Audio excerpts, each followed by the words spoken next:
Well, it also, alcohol is an interesting drug because it actually doesn't make people stupid. This has been tested. Like people who are drunk will take far more risk. And you might say, well, that's because they're too stupid to understand the risk. It's like, no, they're not. If you ask them about the risk when they're drunk, they can outline it perfectly.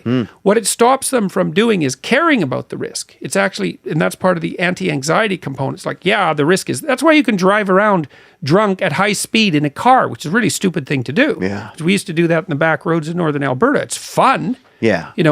But people died all the time doing it, especially in the winter. It's like, wow, this is great. It's great until your head's gone through the windshield, like so many things. Yeah. It's like jumping off a cliff. I'm flying, which is true until the last 1/10 of a second. It's like, then you're not flying, man. It's like, yeah. So alcohol has exactly that effect. It is a great anti-anxiety drug, but it does stop you, and you said it stopped you, from learning the skills that you need in a social circumstance to be able to cope with that. So then it actually stops you from dealing with the anxiety. You don't have to learn how to overcome it. That's not good. Yeah.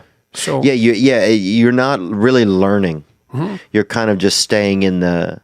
You're baiting you're kind of meeting the anxiety with a little bit of light medication, but you're never getting through whatever the anxiety was. Yeah, you don't have to learn the skills. Well, you said you like to stand there with a beer in your hand. Well, it gives you something to do. You didn't know what else to do. And then you didn't have to learn. Right. I had the same issue. Like, I started drinking when I was 13, probably. Yeah. And that's late in Canada. Yeah, that's right. I mean, I was way behind my neighbors. They were slugging it back when they were 4. Oh, I've been in Edmonton and I've seen people. I mean, it's just people love to drink up there. They it's just certainly do. It's a fun culture, right? Yeah, It's a cultural thing. On the farther north you go, the more the drinking becomes necessary, especially in the winter.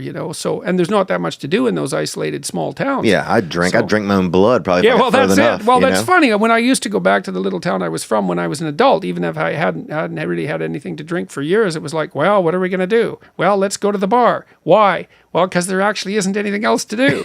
So, and so you end up there. But the alcohol it's a hell of a drug, man. You gotta watch it. Do you